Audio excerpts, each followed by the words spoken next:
The widow, Eleanor Ramsey, stood on the porch of her farmhouse, watching the dust cloud approach, knowing in her heart that this would be the day she lost everything her husband had worked so hard to build before the fever took him 6 months ago. The summer heat of 1878 pressed down on the valley outside Downeyville, California, turning the air thick and heavy as she wiped her hands on her apron and steeled herself for whatever was coming down that long dirt road. Her 2 young children, Daniel and Mary, played in the yard behind her, blissfully unaware that the bank had finally sent someone to collect on the debts that had piled up since Thomas passed. Debts she had no way of paying despite working herself to exhaustion every single day trying to keep the farm running. The rider who emerged from the dust was not what she expected. Instead of the stern banker she had imagined, a tall cowboy sat astride a painted horse, his weathered face shadowed by a wide-brimmed hat. He rode with the easy confidence of a man who had spent most of his life in the saddle. And as he drew closer, Eleanor could see he was younger than she had first thought, perhaps 30 years old, with sun-bronzed skin and eyes the color of storm clouds. He dismounted with fluid grace and removed his hat, revealing dark hair that needed a trim. "Afternoon, madam," he said, his voice low and respectful. "Name is Ryder Lancaster. I am looking for the Ramsey farm." Eleanor's throat tightened. "You found it. I am Eleanor Ramsey." "Widow Ramsey," he said, and it was not a question. "I heard in town you might be having some troubles. Thought perhaps I could offer my services as a hired hand. I am good with horses, can mend fences, handle cattle, pretty much whatever needs doing." She blinked, confused. "I cannot afford to hire anyone, Mr. Lancaster. In fact, I am about to lose this place entirely. The bank is going to foreclose any day now." Ryder Lancaster studied her face for a long moment, then glanced around at the farm. Eleanor followed his gaze, seeing it as he must see it: the sagging fence posts, the fields that needed tending, the barn that wanted repairs. It had been too much for one woman alone, even one as stubborn as she was. "How much do you owe?" he asked quietly. Eleanor felt heat rush to her cheeks. "That is not really your concern, Mr. Lancaster." "Maybe it is." "How much?" $800, she said, the number falling from her lips like a stone. "Might as well be 8,000. I have $30 to my name and 3 weeks before they take everything." The cowboy was quiet for a moment, then he settled his hat back on his head. "I will be back," he said simply, and before Eleanor could respond, he had mounted his horse and was riding back down the road toward town. She stood there bewildered, watching him disappear into his own dust cloud. Her son Daniel came running up, his 7-year-old face flushed from play. "Who was that, Mama?" "I am not entirely sure," Eleanor admitted, placing a hand on his shoulder. "Just a passing stranger, I suppose." But Ryder Lancaster was back before sunset, and this time he was not alone. The banker, Mr. Cornelius Weatherby, sat in a small buggy being driven by his assistant, and the portly man looked distinctly uncomfortable in the heat. Ryder dismounted and helped the banker down with barely concealed impatience. "Mrs. Ramsey," Weatherby wheezed, mopping his florid face with a handkerchief. "This gentleman has made a most unusual proposal. He wishes to pay off your entire debt to the bank." Eleanor felt the world tilt slightly. "What?" Ryder pulled a leather pouch from his saddlebag and handed it to the banker. "800, as agreed. You will provide Mrs. Ramsey with a receipt showing her debt is paid in full." "Now see here," Weatherby blustered. "The bank does not usually conduct business in such an irregular fashion. There are procedures, forms to fill out." "Then fill them out," Ryder said, his voice taking on an edge. "But you will do it here and now, and the widow will have her proof before you leave this property." The banker grumbled but complied. his assistant producing the necessary papers from a leather case. Eleanor watched in stunned silence as the transaction was completed, as the debt that had hung over her head like an executioner's axe was simply wiped away with the exchange of a heavy pouch of gold coins. When Weatherby handed her the receipt, his jowls trembling with indignation at being ordered about, she could barely make her fingers close around the paper. "This is highly irregular," the banker muttered as he climbed back into his buggy. "Highly irregular indeed." They watched the buggy roll away, and then Eleanor turned to face Ryder Lancaster, her mind reeling. "Why would you do this? You do not even know me. That was $800. That is a fortune." "I have been working cattle drives for 12 years, Ryder said, his eyes meeting hers steadily. "I have saved most of my pay, seeing as how a cowboy does not have much use for money on the trail. I was looking to buy my own place, settle down. Then I rode into Downeyville and heard about a widow who was about to lose her farm, a good farm that just needed some help to thrive again. So you thought you would buy my farm out from under me instead of the bank doing it." Eleanor's voice rose with sudden anger. "Is that your game, Mr. Lancaster? Come in playing the hero so I will be grateful when you take everything anyway." "No, madam." He did not flinch at her accusation. "The farm is yours, free and clear. The receipt proves it. I do not want your land." "Then what do you want?" she demanded. "Men do not give away fortunes for nothing." Ryder Lancaster took a deep breath, and for the first time Eleanor saw uncertainty flicker across his weathered features. "I want a chance to court you, Mrs. Ramsey. To help you work this farm and see if maybe we could not build something together. If after a fair time you decide you do not want anything to do with me, I will move on and you will owe me nothing. But if you find you could care for me the way I hope you might, then I would ask for your hand in marriage." Eleanor's mouth fell open. Of all the things she had expected, this was not among them. "You are asking to court me in exchange for paying my debts. That is absurd. You do not know anything about me. I know you have been working yourself to the bone trying to save your farm and provide for your children," Ryder said. "I know you have not given up, even when most would have.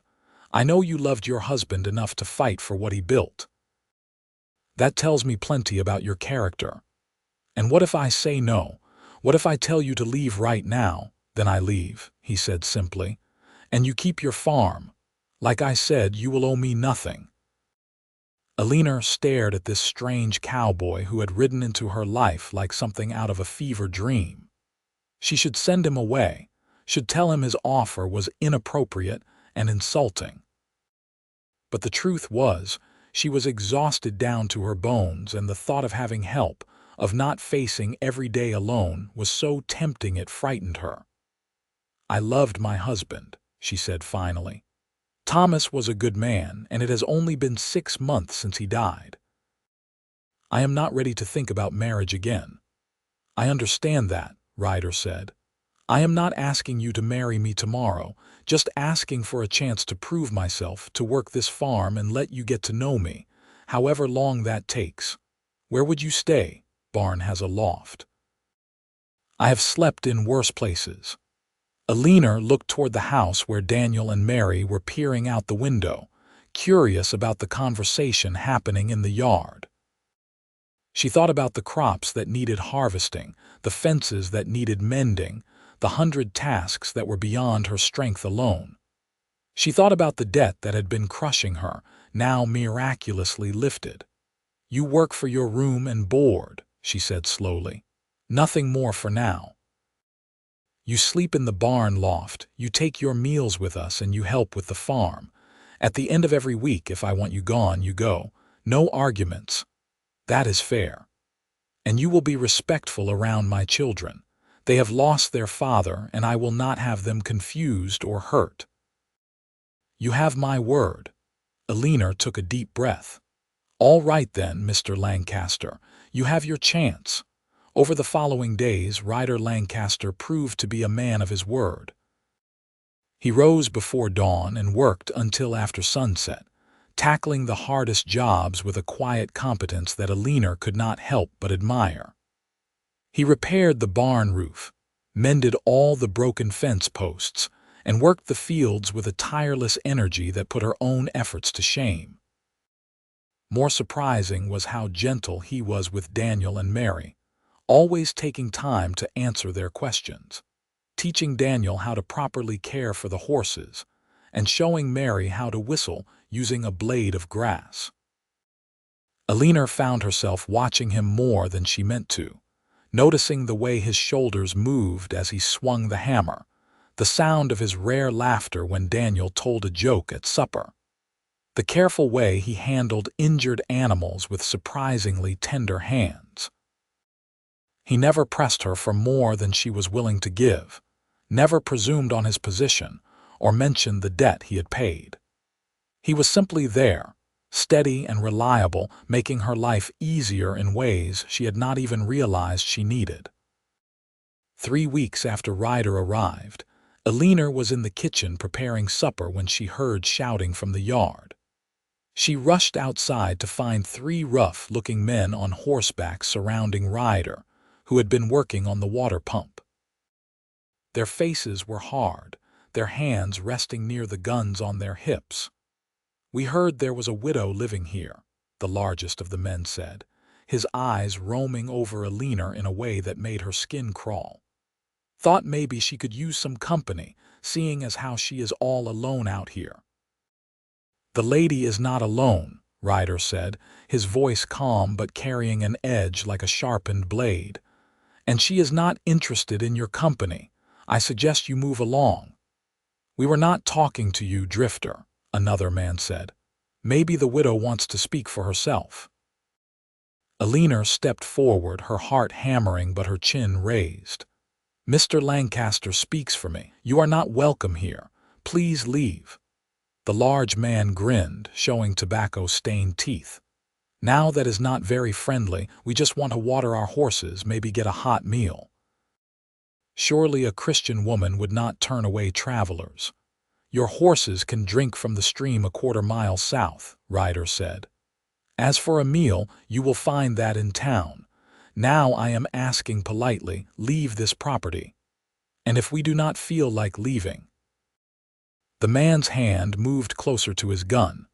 Eleanor saw Ryder's body tense, saw the way his hand dropped to his own hip where his revolver rested.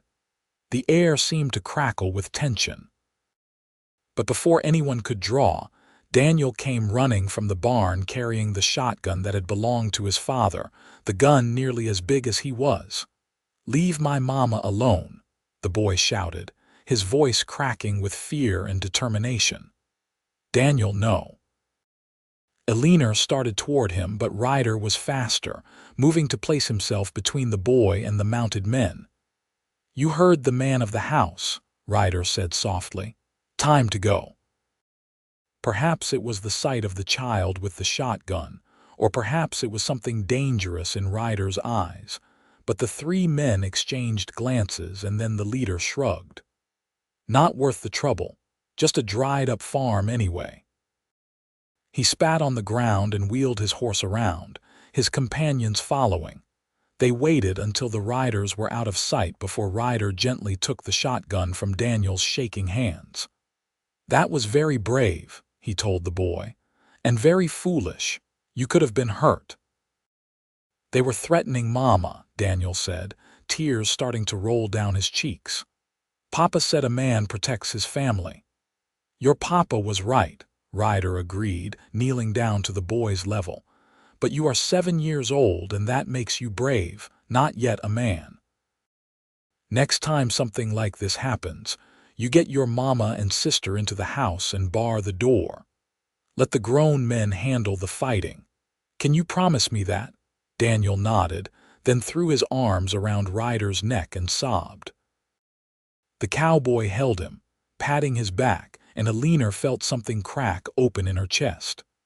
Ryder looked up at her over her son's shoulder, and the concern in his eyes was not for himself but for her children. That night, after the children were asleep, Eleanor brought a cup of coffee out to the barn where Ryder was bedding down in the loft. "Thank you," she said quietly, "for today, for not letting that situation get violent." "Those men were cowards," Ryder said, accepting the coffee. "They would not have pushed it far, but I am glad they are gone all the same." Eleanor climbed up the ladder to the loft, something she had not done since Ryder had taken up residence there. He had made it neat, his bedroll laid out precisely, his few possessions organized on a makeshift shelf. It was the space of a man used to living simply, to moving on whenever necessary. "Why did you really do it?" she asked, settling on a hay bale. "Pay my debts, I mean, the truth this time." Ryder sipped his coffee, considering his words. "You ever feel like you have been looking for something your whole life without knowing what it was? I have been drifting for 12 years, working cattle drives, saving my money, telling myself I was waiting for the right opportunity to settle down. But the truth is, I was waiting to find a reason to stop drifting, a reason to put down roots. And you think I am that reason. You do not even know me." "I know enough," he said. "I know you are strong and stubborn and you love your children more than your own life. I know you have not given up even when you had every reason to. I know that when I look at you, I see a future worth having. Maybe that is not enough for you, but it is enough for me." Eleanor felt heat rise to her face. "I am not the same woman I was before Thomas died. That person who believed in fairy tales and happy endings, she died with him. I am harder now, more practical. I do not know if I have room in my heart for what you are hoping for." "Then let me help you find that room," Ryder said gently. "I am not asking you to stop loving your husband. I am just asking for space beside that love, not instead of it." She looked at him in the lamplight, this unexpected man who had appeared in her life like an answer to a prayer she had not known how to speak. "I am afraid," she admitted, "afraid of losing someone again. Afraid of trusting this, whatever this is." "Fear is sensible," Ryder said, "but do not let it rob you of living." Eleanor stood to leave, but at the top of the ladder she paused. "Stay," she said. "Not just this week. Stay as long as you want. I cannot promise you what you are hoping for, but I can promise I will try to find my way to it." The smile that crossed Ryder's face was like sunrise. "That is all I am asking." As summer turned to autumn, the farm began to thrive in ways it had not even when Thomas was alive. Ryder had a gift for the land, an instinct for what crops would grow best where, for how to manage water and soil.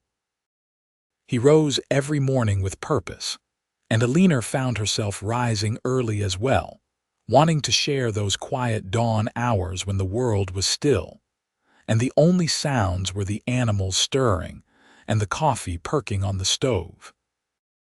They fell into a rhythm, working side by side, their conversations growing easier and more frequent. Ryder told her about his childhood in Texas, about losing his own parents to cholera when he was 15 and taking to the trails to survive.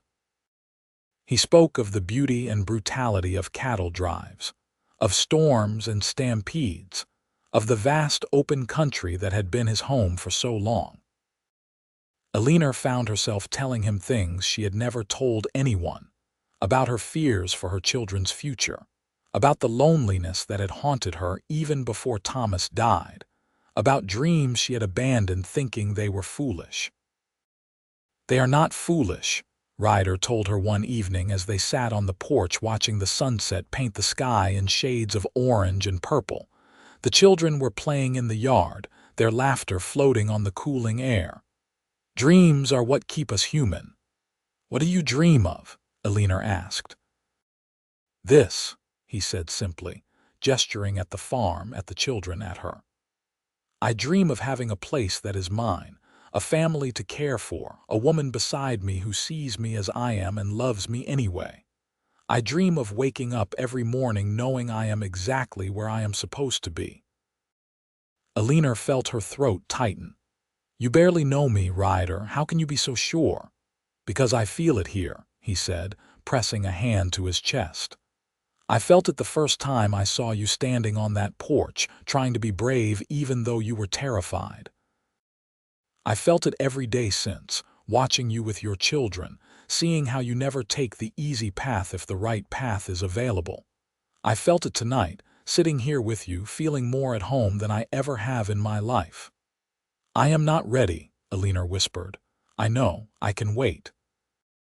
But later that night, alone in her bed, Eleanor admitted to herself that she was lying.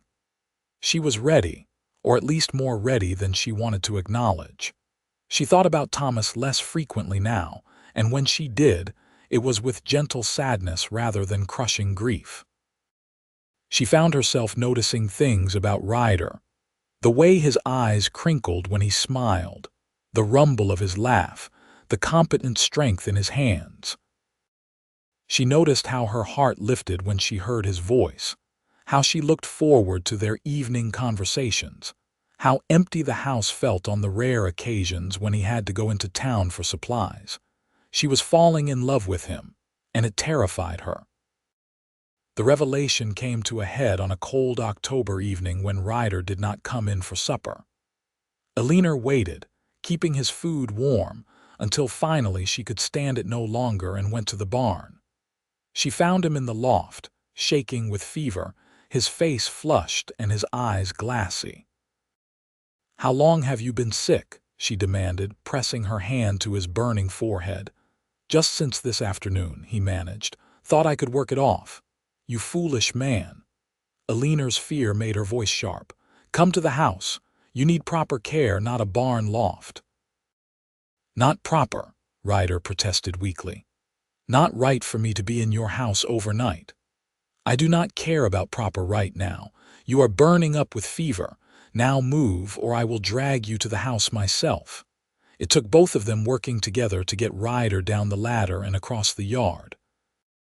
Eleanor settled him in the small room off the kitchen that had been Thomas's office, bringing blankets and cool water, forcing him to drink willow bark tea for the fever. She sat with him through the night, changing the cool cloths on his forehead, listening to him mumble in his delirium.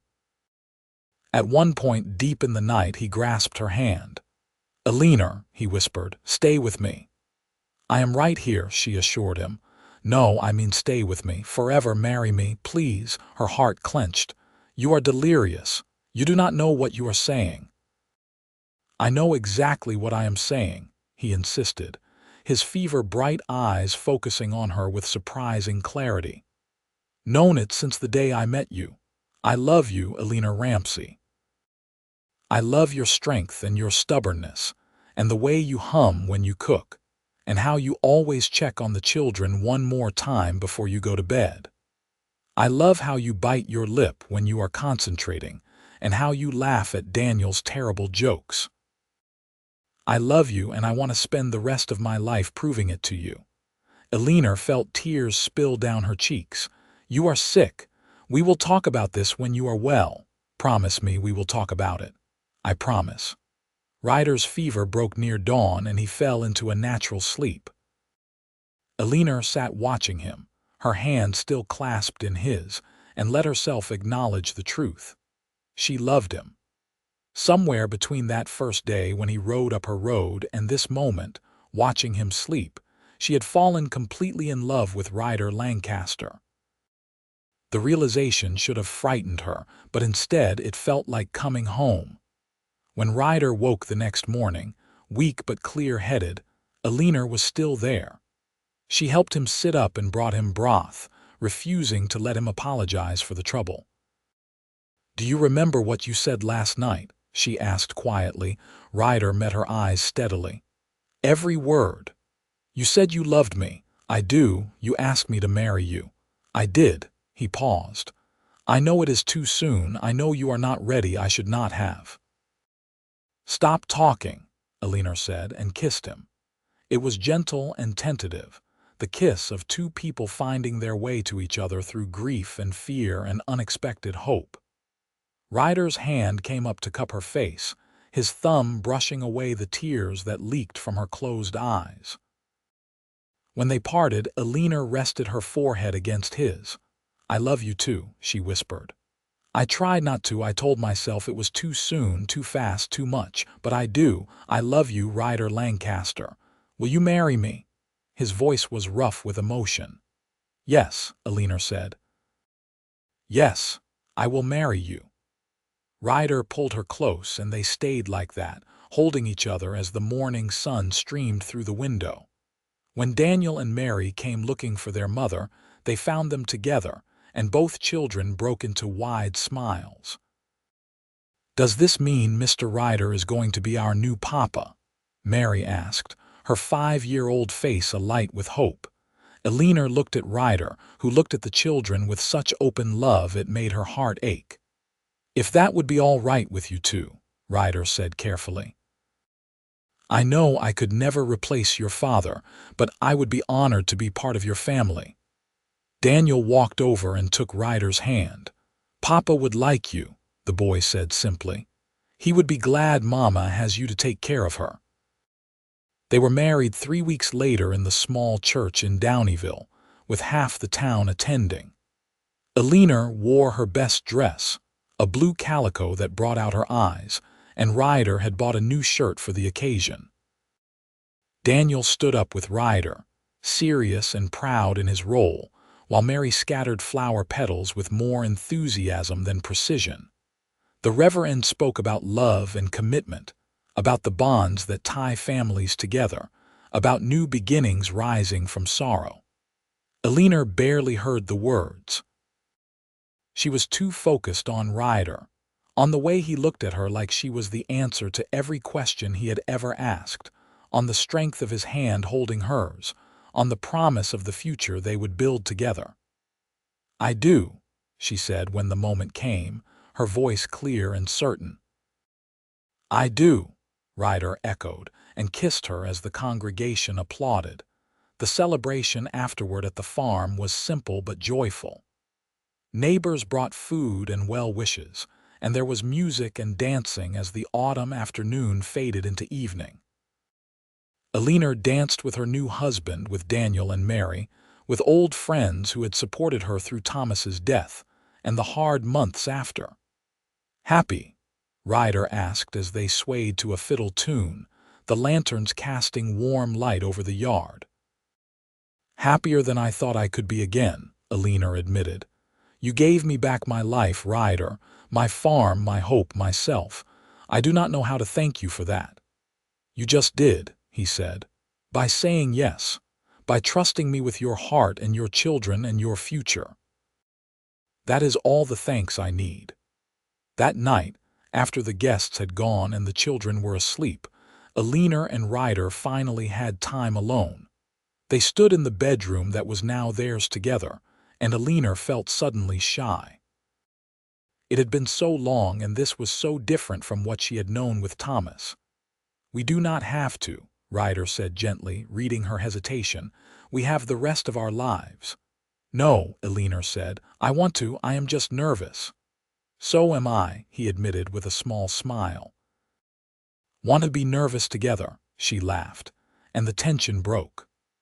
Ryder took her in his arms and kissed her slowly, thoroughly, with a tenderness that made her feel cherished and desired all at once. They learned each other that night, taking their time, discovering what brought pleasure and sighs and whispered endearments.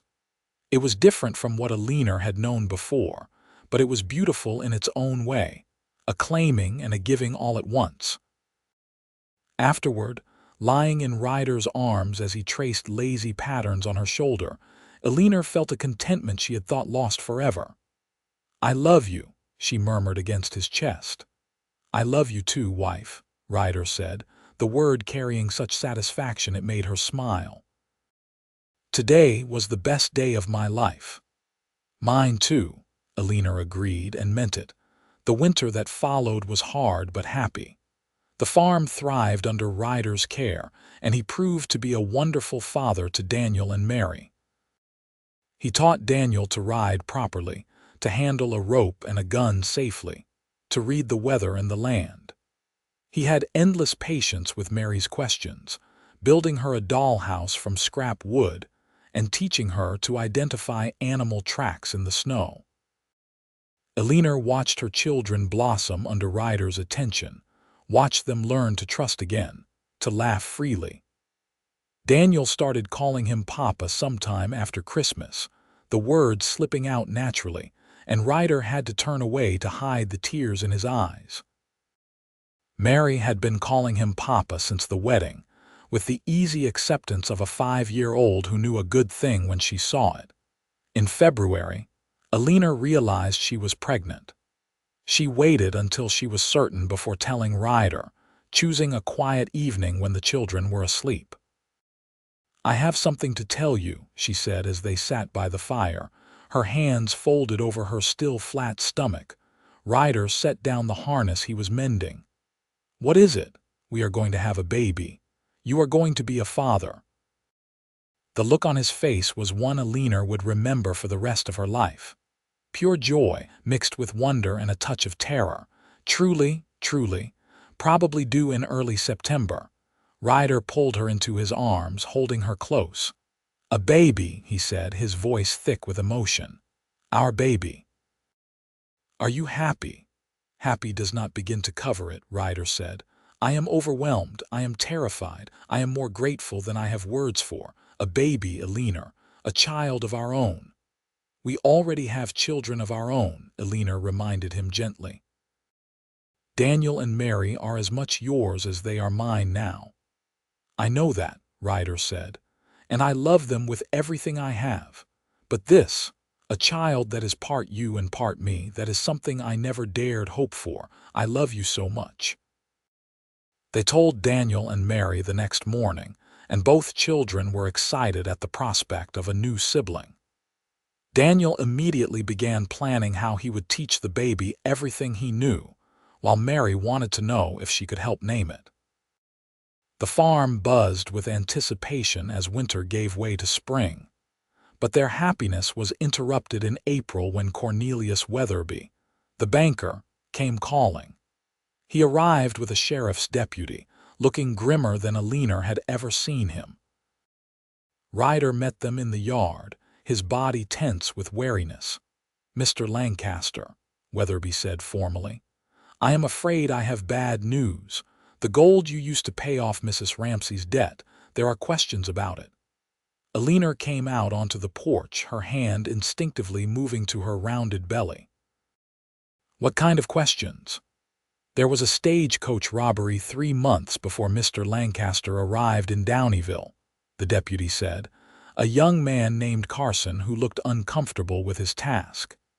The take was approximately $800 in gold coins. Coins that match the description of those Mr. Lancaster used to pay the debt." "I never robbed any stagecoach," Ryder said flatly. "I earned every penny of that money working cattle drives, 12 years of wages saved up." "Can you prove that?" Weatherby asked. "Do you have any documentation?" Ryder's jaw tightened. "I was paid in cash at the end of each drive. I did not keep receipts from half-drunk trail bosses in dusty cow towns." "Then we have a problem," the deputy said. "I am going to have to ask you to come into town, Mr. Lancaster. Answer some questions." "He is not going anywhere," Eleanor said fiercely, stepping forward. "My husband is innocent. He is a good man who has done nothing wrong." "I am sure that is true, madam," the deputy said kindly. "But there is a process that has to be followed. If he is innocent, that will be proven." "Eleanor," Ryder said quietly, "it is all right. I will go. I will answer their questions, and this will get sorted out. I have nothing to hide." "No," Eleanor said, fear making her voice shake. "I cannot lose you, not now."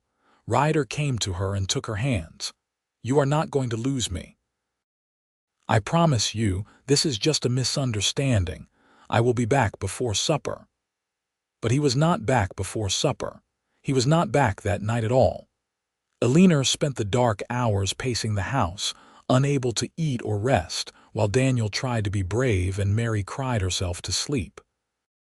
In the morning, Eleanor left the children with a neighbor and went into town herself, determined to get answers.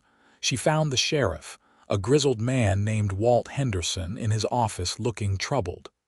"Mrs. Lancaster," he said, "I was about to send word to you. Where is my husband?" "What have you done with him?" "He is in a cell, madam, and I am sorry about that, but the evidence is not looking good for him." "What evidence? You have nothing but a coincidence of timing." Sheriff Henderson pulled out a wanted poster and spread it on his desk. Eleanor stared at it, her heart sinking. The face on the poster was not exactly Ryder, but it was close enough, a younger version with longer hair and no beard. The name on the poster was Ryan Lawrence, wanted for stagecoach robbery. "It is not him," Eleanor said, but her voice was weak. "The name is wrong, the face is not quite right." "Names can be changed," the sheriff said gently. "And faces change with time. I know you do not want to believe it, but I have to hold him until the circuit judge comes through. That will be another 2 weeks. I want to see him." The sheriff hesitated, then nodded.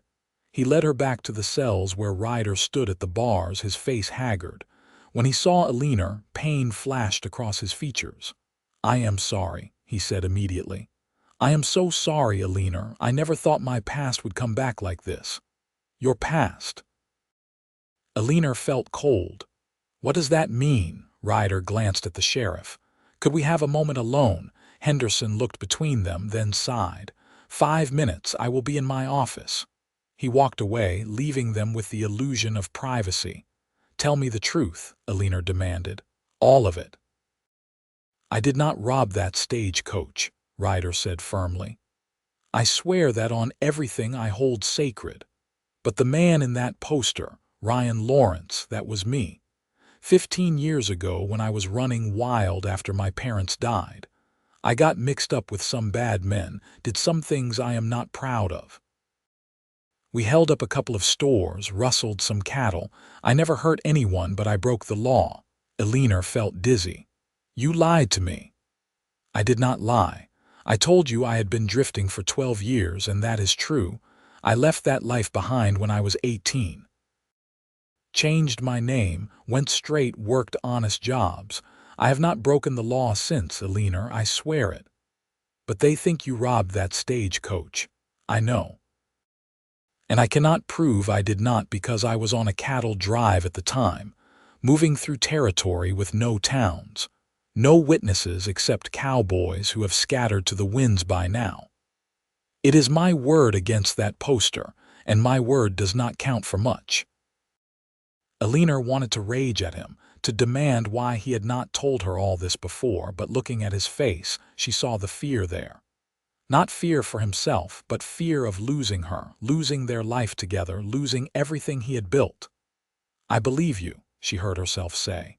Ryder's eyes widened. "You do." "I do. I know you, Ryder Lancaster or Ryan Lawrence or whatever name you want to go by.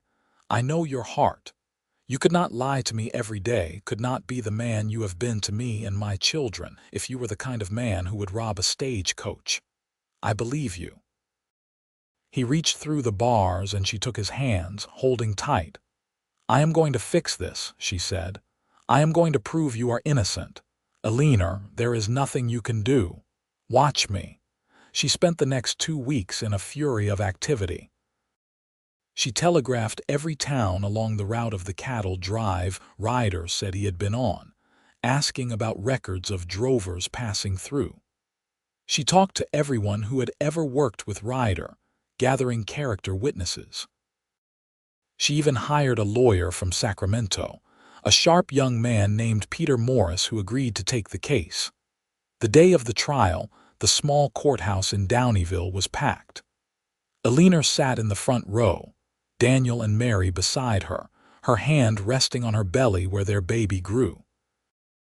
Ryder was brought in looking tired but calm, and when his eyes found hers, she saw love and gratitude there. The prosecutor laid out his case, showing the wanted poster, noting the similarity of names and faces, pointing out the timing and the exact amount of money.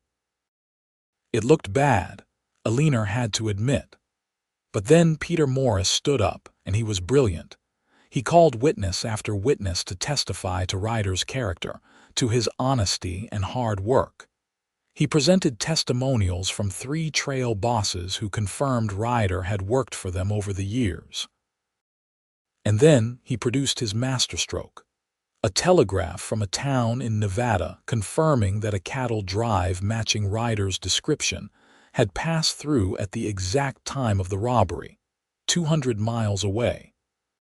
Furthermore, Morris said, the man who actually robbed that stagecoach was caught 2 weeks ago in Oregon. He confessed to that crime along with several others. I have the confession here, signed and witnessed. The courtroom erupted in noise. The judge banged his gavel, calling for order. The prosecutor looked stunned, shuffling through his papers as if hoping to find something to salvage his case. But there was nothing. The evidence was clear. Case dismissed, the judge declared. Mr. Lancaster, you are free to go with the court's apologies for your wrongful detention. Eleanor was out of her seat and rushing to Ryder before the judge finished speaking. He caught her up in his arms, mindful of her pregnancy, and held her as if he would never let go. Around them, people were applauding, congratulating them, but Eleanor only had awareness for Ryder, for the solid reality of him, for the knowledge that they had won. I love you, she said against his shoulder. I love you so much. I love you too, Ryder said. Thank you for believing in me. For fighting for me. Always, Eleanor promised. For the rest of our lives. They walked out of the courthouse together into the bright May sunshine, their children running ahead, their future secured. The trial had cost them 2 weeks and a substantial amount of money for the lawyer, but Eleanor did not care. They had each other, and that was worth any price. The summer passed in a golden haze of contentment. The farm flourished, and Eleanor grew round with child, blooming with health and happiness. Ryder was attentive and protective, taking on extra work so she could rest, always ready with a supporting hand or a loving word. Daniel and Mary were excited about the baby, constantly asking questions and making plans. On a warm September evening, Eleanor went into labor. Ryder sent Daniel racing for the midwife while he stayed with Eleanor, holding her hand, wiping her brow, telling her she was strong and brave and he loved her. The midwife, a capable woman named Martha Dennison, arrived and took charge with practiced efficiency. You have done this before, Mrs. Lancaster, she said briskly. You know what to do. Let your body work. The labor was long but not difficult, and as the sun rose on a new day, Eleanor delivered a healthy baby boy. Ryder cut the cord with shaking hands, his face wet with tears, and when Martha placed the baby in Eleanor's arms, he sat beside them on the bed, staring at his son with wonder. He is perfect, Ryder whispered. Absolutely perfect. What should we name him? Eleanor asked. They had discussed names, but now, looking at the baby, Eleanor knew what felt right. Thomas, she said softly. Thomas Ryder Lancaster, after his grandfather and his father. Ryder looked at her with such love it took her breath away. Are you sure? I do not want to presume. I am sure. It honors the past while celebrating the future.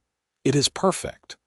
When Daniel and Mary were allowed in to meet their new brother, their joy was uncontainable. Daniel held the baby with the careful reverence of a boy becoming a young man, while Mary touched his tiny fingers with delight. They were a family, complete and whole, bound by love that had grown from loss and hope. The years that followed were the happiest of Eleanor's life. The farm prospered under Ryder's management, becoming one of the most productive in the valley. They added more land, more livestock, built a new barn and added rooms to the house as their family grew. 2 years after Thomas was born, they welcomed a daughter they named Sarah, and 3 years after that, another son named James. Daniel grew into a fine young man, taking after Ryder in his love of the land and his steady, reliable nature. At 19, he married a sweet girl from town named Alice Porter, and they built a house on the far edge of the farm to start their own family. Mary blossomed into a beautiful young woman with her mother's determination and her father's kindness.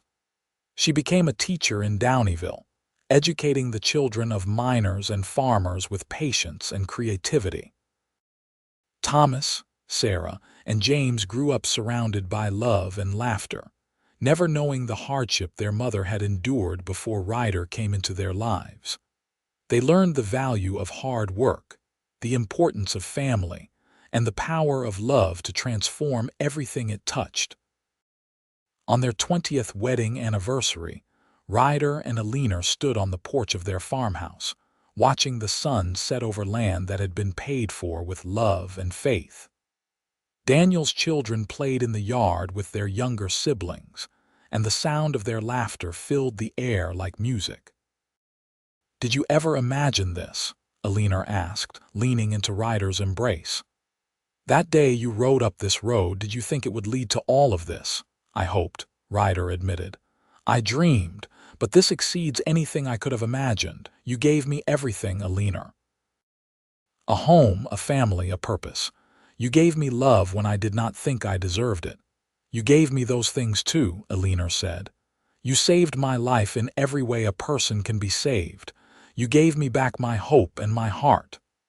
"We saved each other," Ryder said, kissing her forehead. "And we built something beautiful together." Eleanor looked out at their land, at their children and grandchildren, at the life they had created through faith and determination and love.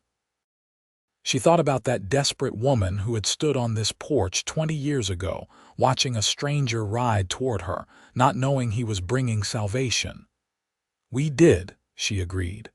"We built something that will last," and it did last. The farm remained in the family for generations, the story of how it was saved becoming legend. People told the tale of the widow who had been losing everything and the cowboy who had paid her debts and won her heart.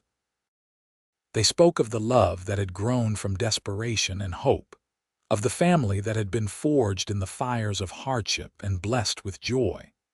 Daniel took over the farm when Ryder and Eleanor were too old to manage it themselves, running it with the same care and dedication his father had shown.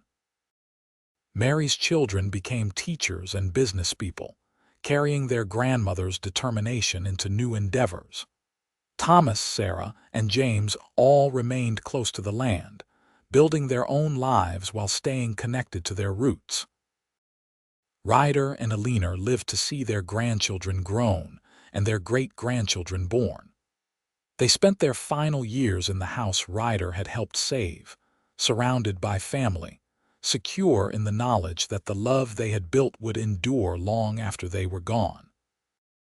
On a quiet spring morning in 1918, Ryder passed away peacefully in his sleep, Eleanor's hand clasped in his.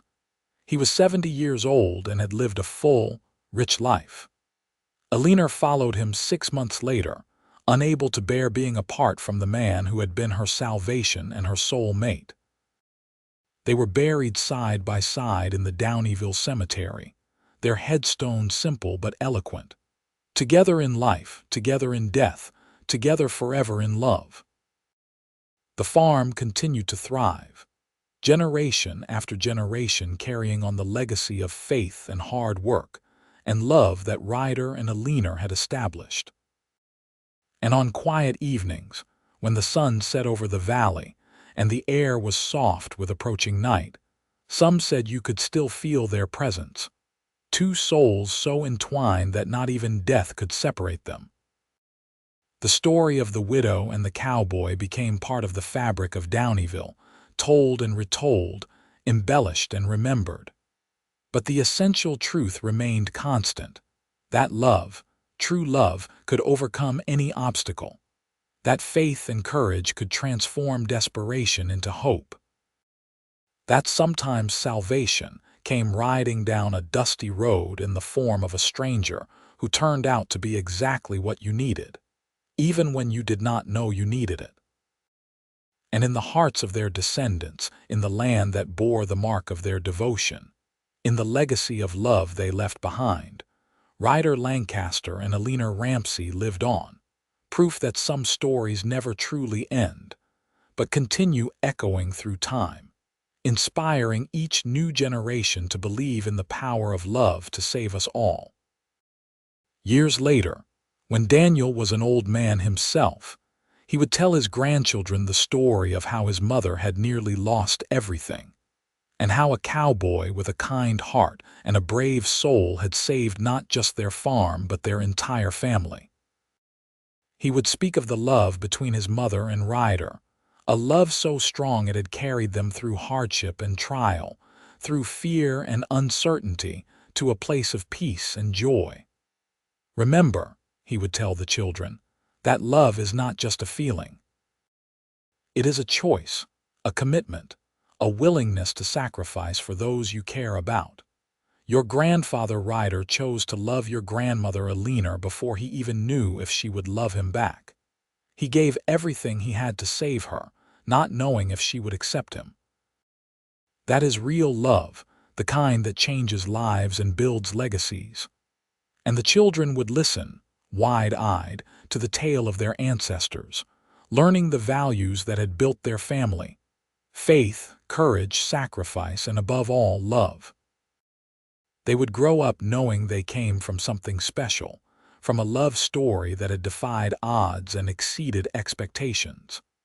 The farmhouse stood for over 100 years, weathering storms and seasons, always maintained by loving hands, always filled with family.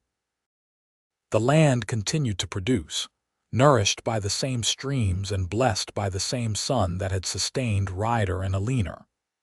And though time changed many things, though Downieville grew and modernized, though the Old West faded into history and legend, the story remained. It was told at weddings as an example of true love. It was shared at family gatherings as a reminder of where they came from. It was written down by historians as a piece of local heritage. And it was remembered by the descendants of Ryder and Eleanor as the foundation upon which their entire family was built, because in the end, that is what great love stories do. They endure. They inspire. They remind us that even in our darkest moments, salvation can come in unexpected forms. That strangers can become soul mates. That desperation can transform into hope, and hope into joy, and joy into a legacy that outlasts the individual lives that created it. Ryder Lancaster rode into Eleanor Ramsey's life with nothing but a horse, some saved wages, and a dream of finding where he belonged. Eleanor Ramsey faced him with nothing but desperation, determination, and the will to survive. Together, they created something neither could have achieved alone: a love that saved them both, a family that thrived, and a legacy that would echo through generations. In a small cemetery in Downieville, California, two headstones stand side by side, weathered by time but still legible. Visitors sometimes stop to raid them, drawn by something they cannot quite name. They look at the dates, do the math, and realize these two people spent 40 years together. They notice the inscription about love, about togetherness, about forever. And sometimes, if the light is right and the air is still, those visitors swear they can feel it, the love that still lingers in that place. The echo of a bond so strong it transcended death itself. The legacy of two souls who found each other against all odds and built something beautiful that time itself could not erase. That is the true end of the story, the real legacy. Not just in the land or the descendants or the tale that gets told, but in the enduring proof that love, real love, never truly dies. It transforms, it evolves, it continues in the hearts and lives of those it touched. And in that continuation, Ryder and Eleanor found their true immortality, not in being remembered, but in the love they gave that kept giving, generation after generation, forever and always.